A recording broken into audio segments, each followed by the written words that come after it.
And we're back for part two, all about modern board governance. Let's jump back in.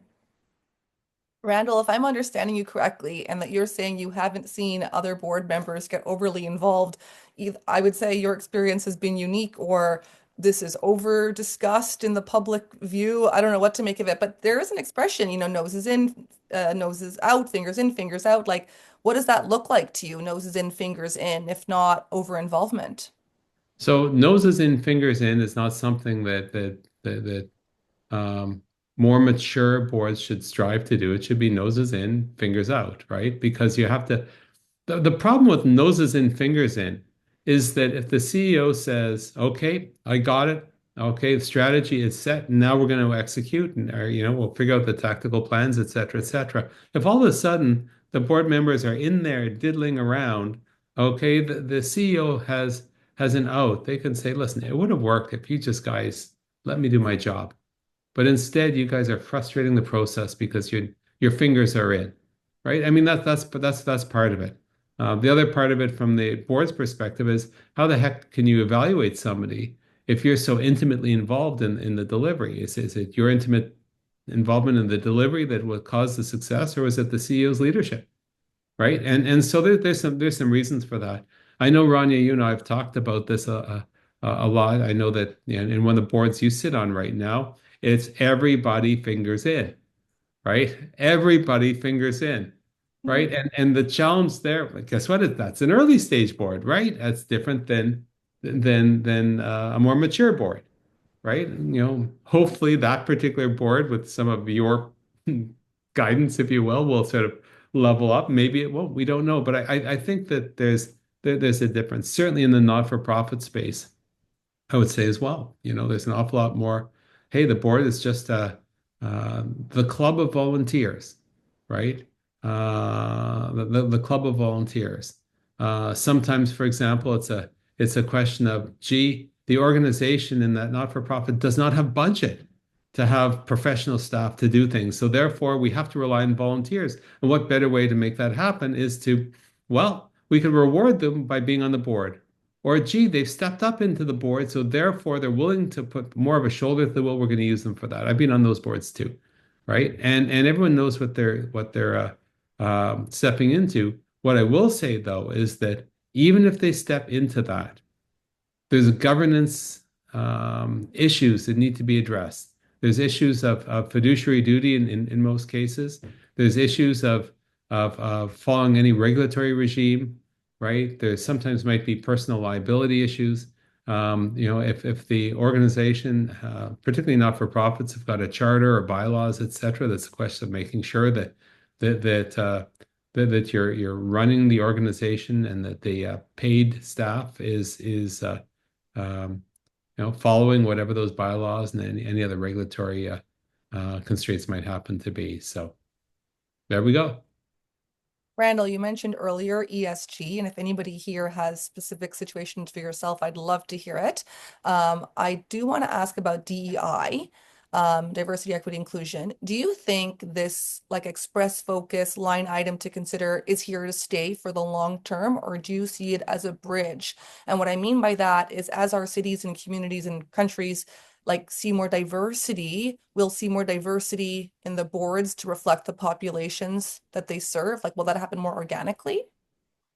My hope is it will. Okay, my hope is it will. I think one of the biggest losses, if you will, over the last 50 years, and that's like well before I've been doing it, is that there has not been diversity in the boardroom.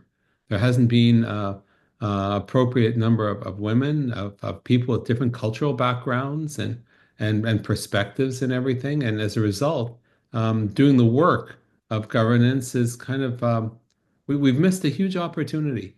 People who think slightly different than me, I welcome that for me personally because I can grow. Okay. And in terms of from a governance perspective, how else if we don't have all these different perspectives? So if we have a whole bunch of clones, so from that perspective, having diverse boards is very good. And there's been a huge amount of work done to say, well, you know what, we need to set quotas and make sure that we've got somebody who's from this community and that community, whatever. And I think that that my hope is that we're moving to a post DEI focused board recruitment and perspective where we can say, by virtue of us recruiting, based on whatever that recruitment rubric is, the best people, by definition, what should come out at the very end is a board that reflects the societies in which it operates. And if it doesn't, I would ask the question, something's missing here.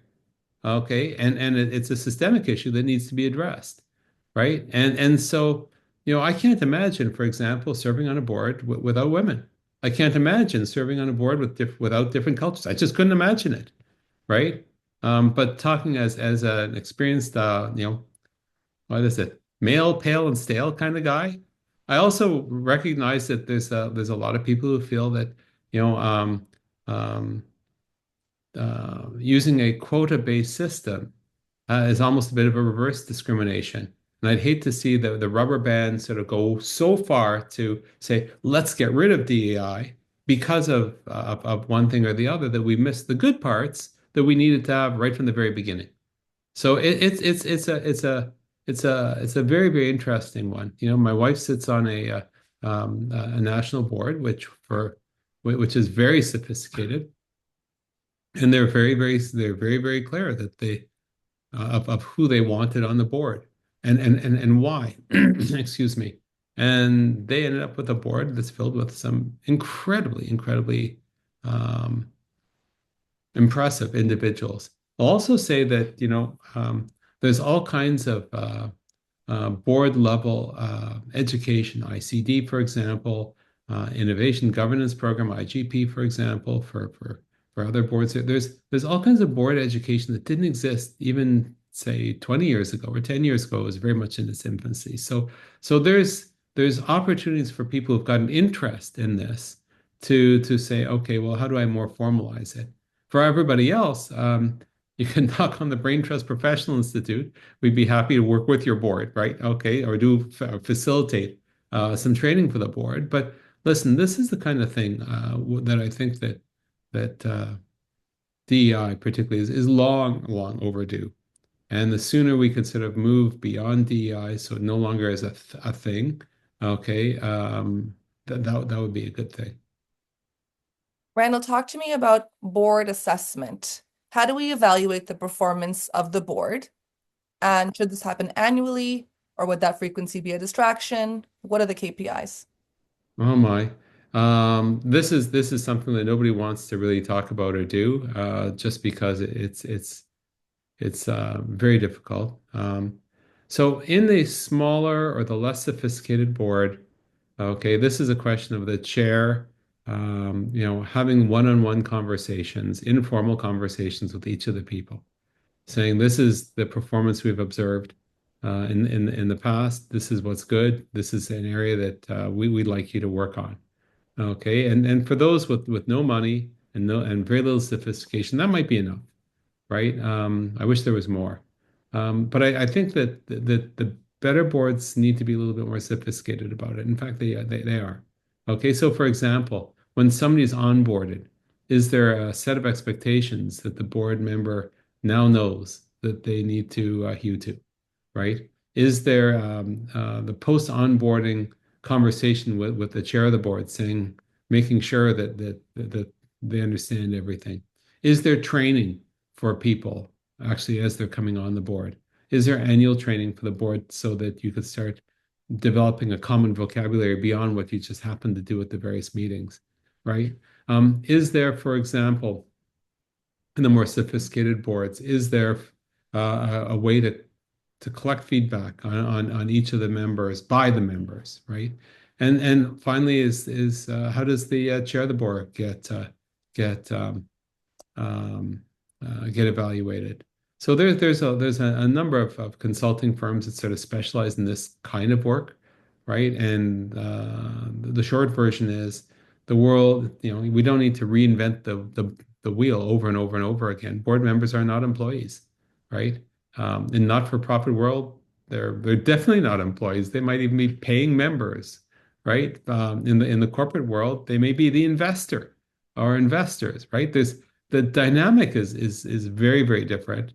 but there's no way the board as a group will get better unless everyone as individuals will also get better. That's where we find huge movement on, for example, when we facilitate board retreats or executive retreats, etc., because getting people on that same page makes a huge difference. Just a huge difference. I want to talk about whistleblowing as a board member. Whistleblowing conceptually in our society, there's some circles, whatever, patriotism or politics or whatever aside, is whistleblowing can be seen as honored or courageous, and yet practically whistleblowers are rarely rewarded for their selflessness. So if we ask our board members to hold the organization to account, hold each other to account, but feet on the ground, there's politics, there's relationships, there's dynamics, this is your network. Like, what advice do you have for board members who do feel they've lost some confidence in the direction of the board? Get legal advice. Number one. Okay. I say that in jest, but it's not in jest. Because if, for example, you want to whistleblow, if you will, you've got a fiduciary duty that you realize that now you cannot hold it. You realize that the board is making decisions, right? And so you're culpable as a board member, even if you weren't at the board meeting where a decision is being made, right? And so you have to make sure that you've got appropriate legal advice to protect yourself. That's number one. Number two, there's some things that I wouldn't call the word whistleblowing, but where your job as a board member is to stick up your hand and say, no, and this is the reason why, right? And for somebody who's afraid of saying that, you probably are not built to be a board member, right? In the not-for-profit world, there's a lot of people that have never had board training, so they might not realize what they need to do or not do, right? In the corporate world, a corporate board, whether it's private or public, it's a lot clearer. You can't just quit the board and say, well, that's it. I'm disassociating myself, right? Because there's still liability for decisions that were made while you were actually on the board, okay, even if you're no longer there. There's also issues of what would directors and officers liability insurance cover or not cover. There's also a question about whether you've got your eye on resolving the situation or perhaps doing something for some other reason. So if you decide to go public with whatever it is, are you leaving yourself open to lawsuits because you didn't follow the appropriate channels? Okay, or that you caused another problem, totally independent of what you're sticking your hand out for. Now, all of these things are from the whistleblower's perspective, you see something that's just absolutely egregious, that's illegal, that's immoral, whatever it happens to be. Um, Sweeping it under the rug, okay, or getting the organization to write a big check and the problem goes away is not appropriate either. And you've got to do something. So, many organizations have an explicit whistleblowers policy, which says one thing or the other, and I've seen a few of them. But that's why I say first stop if you think it's the point where you've got to go public with something. Okay, first get appropriate legal counsel with somebody who knows something about corporate governance and everything. Um, and if it's not that, maybe it's something that you can work out by at least having a conversation with the chair of the board. I'm just wondering if you see any changes to the structure of board meetings. I know they've been kind of the same structure for years and years, but with the new technology, are there other opportunities to switch up the way the structure of board meetings are? So thanks, Yelena. The question of the structure of board meetings is one that's interesting because whether it's for a not-for-profit or whether it's for a profit, a corporate board, it's probably different. In the not-for-profit world, you have a lot more flexibility to define what that actual structure is. In the for-profit world, there's you've got some legal duties as well that you've got to make sure that you're checking the box on. So yes, I think that there's a lot of interesting opportunity. We've seen the beginnings of it with respect to doing stuff via Zoom, right? I think certainly in the community, in the committee space, there's a huge amount of movement. I think, for example, the idea of um, recording, for example, committee reports using video is something that's just absolutely fascinating. I think eventually AI would be something in terms of asking questions of an AI based on a huge amount of work that was done by committees or using the data from the organization itself to allow the board members to query, if you will, that database. I think that's a bit further along. I think that one of the interesting things that I would do as a chair, thinking about changing the structure of the meetings, is to actually go through it on my one-on-ones and ask each board member, what is it about the meetings that you feel that you get the most of? What are we not doing that will help you better do your thing? Um, excuse me, and get a sense from the room. And of course, you'll have ideas of your own, whether it's with technology or whether with changing agenda items or introducing new things or adding some upskilling or training or bringing an external facilitator, all those kinds of things you'll bring to the table. But sort of involving the board members in this is one thing. For not-for-profits, here's another idea. What can you do to go to the last, say, 5 or 8 past presidents and say, now that you're no longer the president and attending the board meetings, what ideas do you have that you think would have made a difference now that you're a few years out? That's also something that I think is very, very interesting. I think, though, that the biggest impact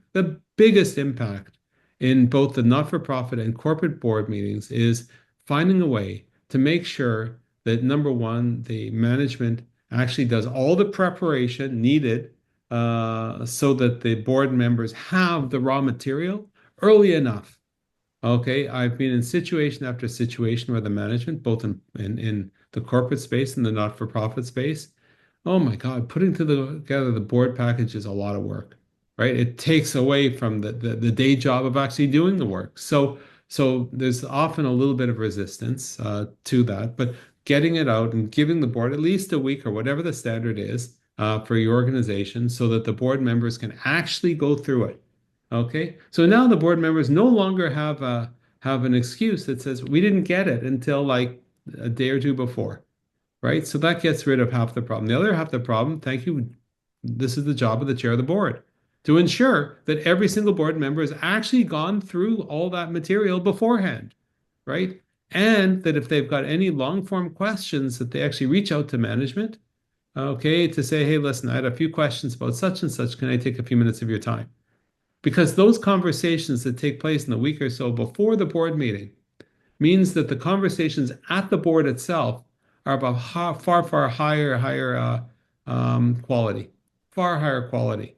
Okay. We don't want to ever see the gotcha questions of management or the CEO. That's so dysfunctional, right? We don't want the stupid questions that could have, that are based on lack of clarifications that a simple conversation beforehand could have done. But if we want to really have a quality conversation around the boardroom table, okay, the board members need to have the stuff beforehand. They have to have gone through it all. They've got to debriefed or asked any particular clarifying questions of management, right? And then they've got to be ready, everybody, for some great conversation, right? And I don't know if that's a change of agenda. It's all the stuff I'm talking about, interestingly, is the stuff that happens before the board meeting, right? So I think that's something. I think the other thing that sometimes gets forgotten, and partly it's because of COVID and doing everything electronically, like via Zoom, and partly because of budget issues, is the importance of a board dinner. Okay, where the board can actually sit and chat, including the CEO, sometimes even another key member or two of the management team, and just have a conversation over a 2 or 3 hour dinner, right? Where there's a lot of informal conversation and discussion, but also relationship building. So when you're actually in the boardroom, it's not like, oh, all of a sudden we're here, all of a sudden we're here, right? And so I don't want to say, well, who doesn't like a great meal, etc. But the meal isn't the point. It's the conversations around the meal in a different environment than the board meeting itself that are actually valuable. Thanks, Yelena. That's a good question. Sam? Certainly, one thing that we're seeing is there a lot of Zoom meetings still happening, and you can't build relationships and have a highly functioning board if all they do is ever meet by Zoom. So Yeah. I agree with the, let's meet in person, let's have dinner, let's have a little bit of social and outside the boardroom or outside the screen kind of conversation. I have a thought on what Sam just said. One of the thoughts I had was, um, when you sit on a national board, you have board members from around the country, or you have your conference, or you have your event, your board retreat, and then you have to juggle between practical or principled ideas. So, like, does it make the most sense to hold your meetings and your retreats in Ontario if most of your board members are there, or Alberta, or St. John's, wherever they are? Or do we want to be principled and say, well, we have one board member out of 20 who's in Yellowknife, and we're going to give them a turn and go over there? And I think the fact that we consider this is very Canadian of us all together. But Randall, what do you think about that? So listen, on the corporate side, you do it hopefully, at the office where the organization actually is. That way you can sort of sniff around, if you will, where you get a sense as a director kind of what's going on, and it makes it easier for the different executives to sort of pop in, if we're talking about their particular sort of area. So that's just a practical consideration. Sometimes though, you'll want to go to other parts. So for example, if you have operations in a particular part of the country or world, you might choose to actually fly all the directors into that particular part just so that they can have a better understanding of that particular operation, right? And so that might be the case. In the not-for-profit world, it's very different.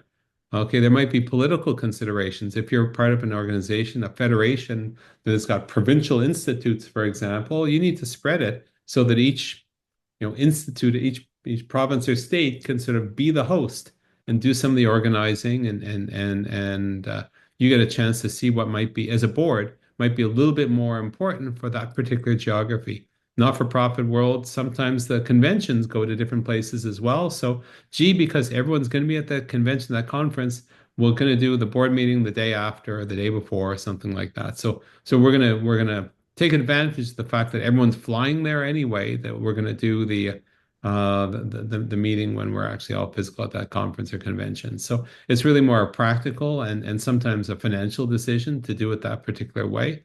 The idea of saying, well, we're going to do a we're going to be doing our board meeting in a particularly fun place because heck, we've never been to that fun place before. I don't know. Um, I guess it sounds like fun, but is it moving the organization forward? Okay, is it adding to the purpose or reducing the risk one way or the other to have it in this fun place versus that? You can't be spending just a huge amount of money on these board meetings because there is a fiduciary duty to spend the organization's money in an appropriate way. And if you're spending it all on yourself as a perk of being a board member, then there could be a little bit of a disconnect. What I would say, and this is interesting, I'm based in Toronto, Canada. Ranya's based in Ottawa, Canada. These are two Toronto particularly is a very expensive place. So if you're, for example, flying everyone into Toronto, it's very expensive to get space. It's very expensive to put people up. It's expensive for everything. Okay, an organization might say, you know what, why don't we do a slightly less expensive venue? Okay, yeah, it might be fun to be in such and such a place, but at least we're not paying the Toronto prices for everything, and overall financially it's the very same. So I've heard that rationalization.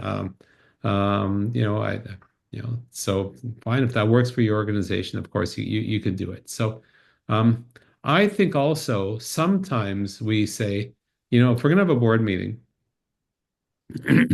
maybe once a year we do need to actually have a bit of a board retreat. And yeah, you might want to do that strategic planning thing with the board every 3 years or something like that.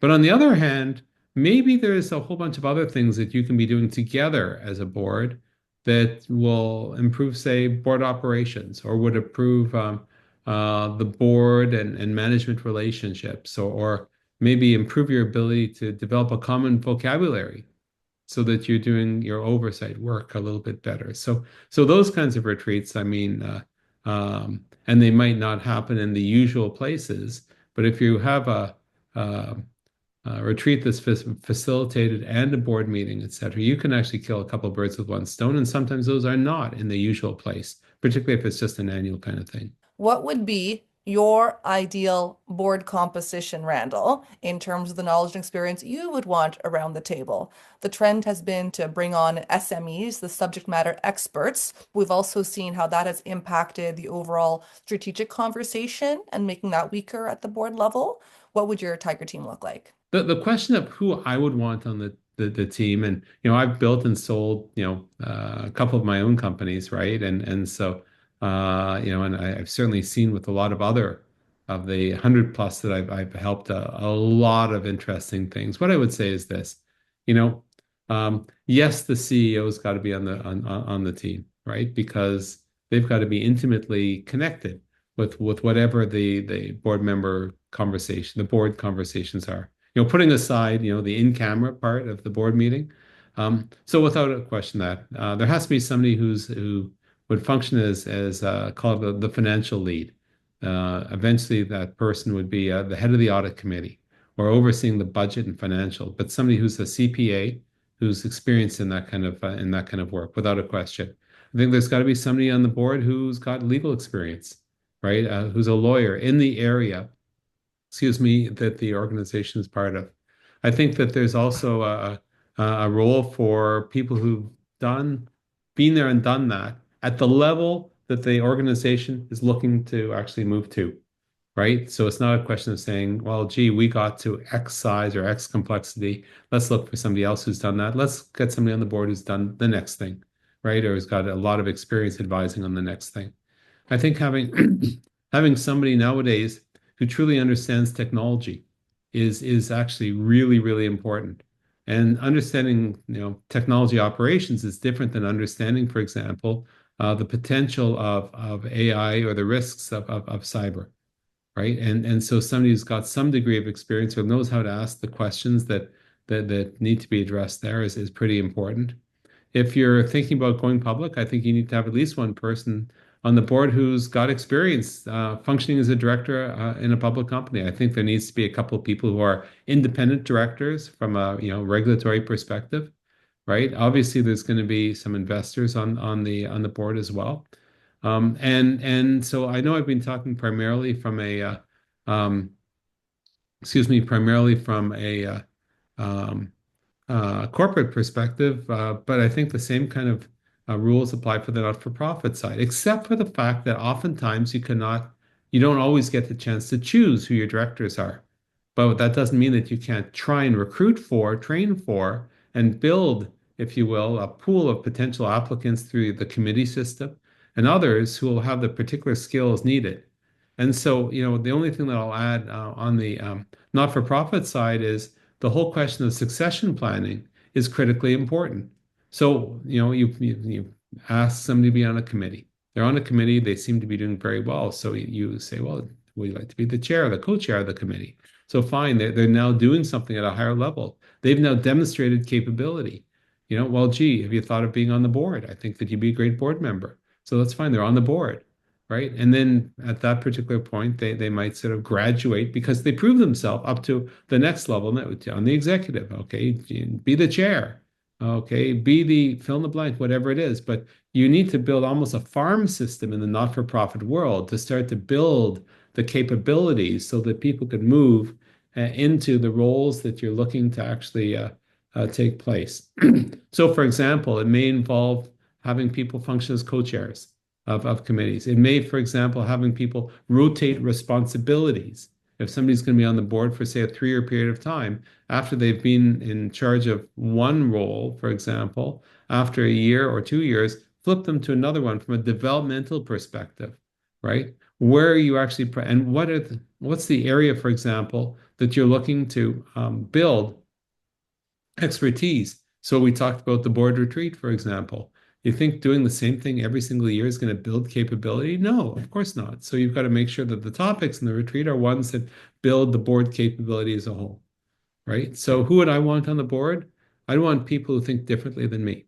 I want people who are capable of asking the really tough questions in a different way than me, right? I think what's important for me is people who are collaborative as opposed to, you know, um, I don't want to use the word competitive, but I would think that the more collaborative people are on a board and the more they're willing at the same time to hold each other to account, the better the outcomes for the organization as a whole, right?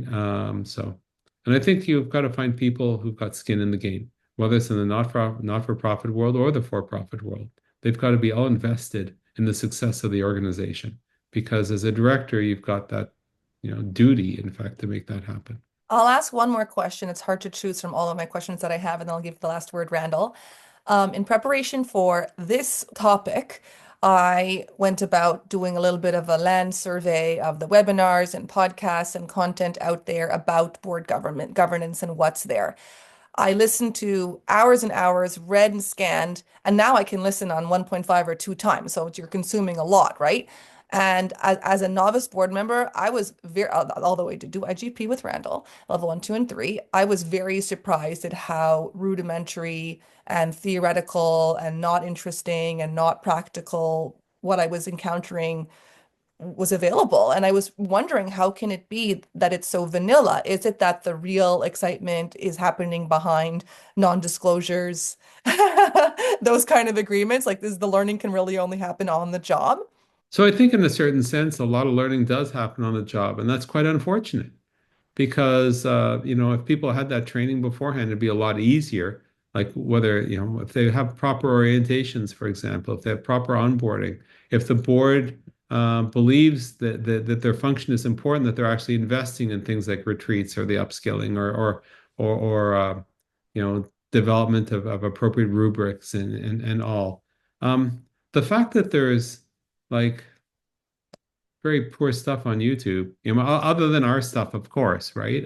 Yes. But I think it's very hard when boards run the gamut, as I said, not for profit to public company on one side, very beginning operating small organization versus sophisticated policy oriented or boards on the other to say, okay, here's some training for you, right? I also think that because the board position itself, being a director, is a very rarefied thing.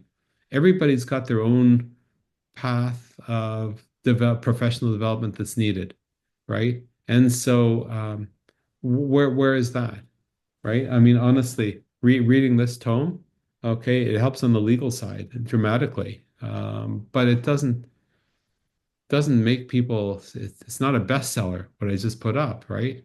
And so how do you get people what they need when they need it in a way that it's more likely to stick, right? Where's the training for board chairs, right? It's not on YouTube. Well, maybe it is somewhere, but good luck. And by the way, the duties of the chair can vary quite dramatically depending on where the board actually is, right? And also what the skills of the chair, the skills of the chair. Not everyone can be a chair, right? In terms of just doing the job of the chair, right? And hiring a consultant, with all due respect to all the consultants, including the work that I personally used to do years ago, sometimes that doesn't work either. You don't need consulting, you need training, or you need facilitation, or you need process coaching and some of those things, right? So some of that kind of stuff is not, most directors I know don't go to YouTube to learn how to be better directors. So I'm going to wrap up here. Thank you, Randall, for the conversation. Thank you to everyone who joined and listened in. If any of the issues we talked about resonate with you, if you're considering a change and want our perspective, if you're planning a board retreat or curious about how the work we do, coaching CEOs or board chairs, do reach out. We'd be happy to learn more about your organization and share resources. And if you would like invites to these live, monthly, bi-weekly events, please email us at podcast@randallgray.com. And we look forward to keeping in touch and seeing you on LinkedIn.